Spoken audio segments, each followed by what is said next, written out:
Hey guys, Akil here. Welcome back to another midweek, or I guess end of weekish video here. Wanted to come in and talk a little stock action today.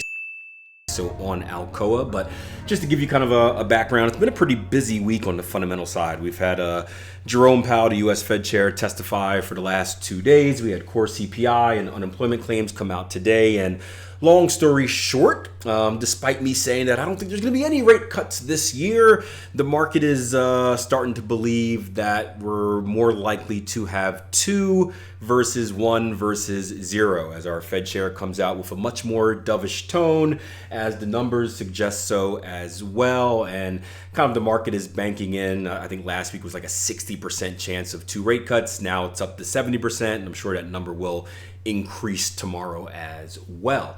Needless to say, it has rocked the markets and we're seeing some interesting opportunities. Now, the opportunity that I want to talk to you about today is actually on a stock, and this comes off a conversation I was having with a trader about Alcoa, and I was giving him a technical breakdown. I said, hey, why not give it to you guys as well?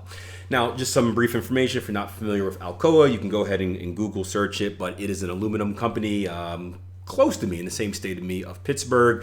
One of the, top 10 aluminum companies in the world, and they've got an interesting situation coming up from the fundamental standpoint, right? So they have earnings, I believe, coming out on July 17th. Actually, I can just look at this right here. Is this the 17th? Yep, July 17th. And today they announced kind of like a pre-earnings thing that looked pretty positive. If you want to kind of look more at the financials, you can click here on TradingView and kind of look at all the stats and stuff like that, or go to your, whatever your favorite provider is to do so. But if you want to get some fundamental background and kind of see the healthiness of the company, you can go and do so there. What I'm here to do is break down the technicals and tell you a few things that I like about Alcoa.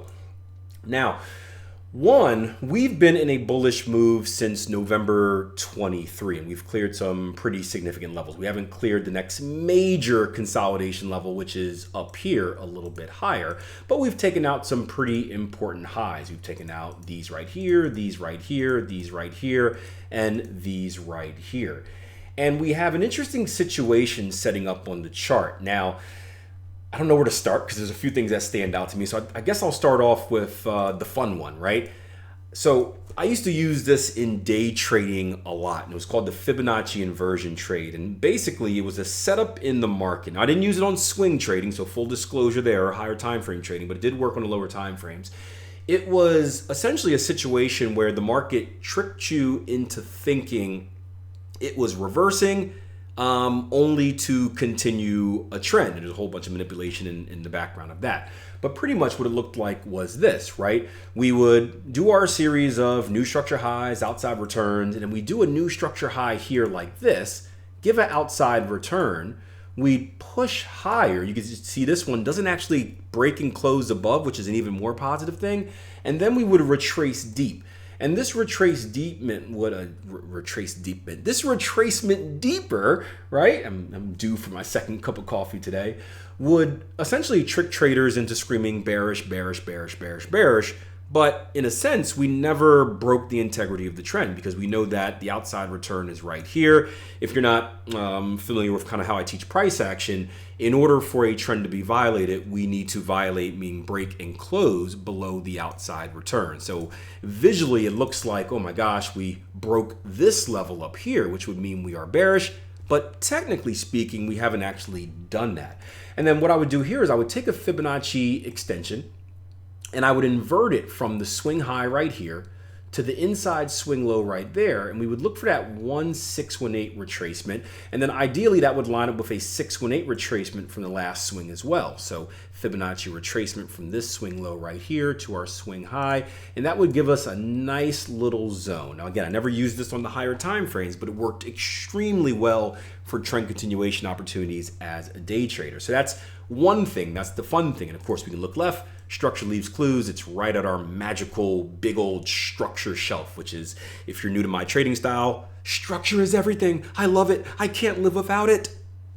Now it's kind of weird, but if you're new to me, my videos, I'm kind of a weird dude, right? So that's one thing. Two things. we just had a advanced pattern formation complete down here as well. So I'll try to make this quick since I took up too much time already. But we have an X to A to B, B to C, and right below this level, we had a decompletion for what's called a Cypher pattern. This is a harmonic pattern, advanced pattern formation. Essentially, this is a bullish pattern where we'd expect price action to reverse somewhere in this zone between our 786 and our X leg, the same zone as our inversion trade, and then move higher. So those are two moves right there. If we were to push a little bit lower, we have one more thing setting up. This is going to come into another, in the form of another pattern, and it's going to be a Gartley pattern. So what we're looking for in our Gartley pattern is this. We have an impulsive move up. That's going to be our X to A leg, right? We then have a retracement back down right here. That is going to be our A to B. I want to take out my Fibonacci retracement tool, and I want to measure exactly what Fibonacci ratio that B leg comes to. If it comes to the 3D2, that means one thing. If it comes to the 50%, that means another thing. If it comes to the 618, that means another thing. If it comes to the 786, that means another thing. So it's all rules based. You can see this one comes to the 618. It does not hit the 786. Therefore, it is going to be classified as a potential Gartley pattern for me. And then I'm going to take my Fibonacci extension from my A leg to my B leg. We didn't talk about it. This is my C leg, a little complex C leg there. And if price action were to extend down to our 127 extension, that would give us a bullish Gartley pattern. X to A to B, B to C, C to D, and our zone would look like that. If you're familiar with how I look at stocks or any type of investment opportunity, I like to measure out multiple zones. I typically look to buy at zone number 1, put a partial position on there, and then if zone number 2 gets hit, well, it's even cheaper. Buy some more, right? Because I'm fundamentally invested in a particular direction. If you're a trader, then you're just a mercenary and doing whatever you want. But you can see both of these opportunities, whether it was the inversion trade, the Cypher trade, or this Gartley pattern, right? They're all maintaining the same key level of structure.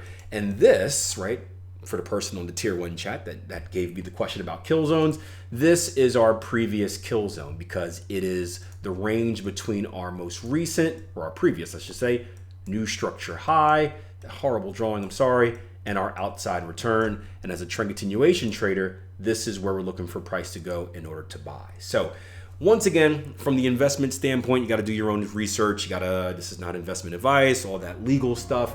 You got to decide if you actually value this company at the price and looking forward fundamentally. But if you do, from a technical perspective, this is what I'm seeing on the chart.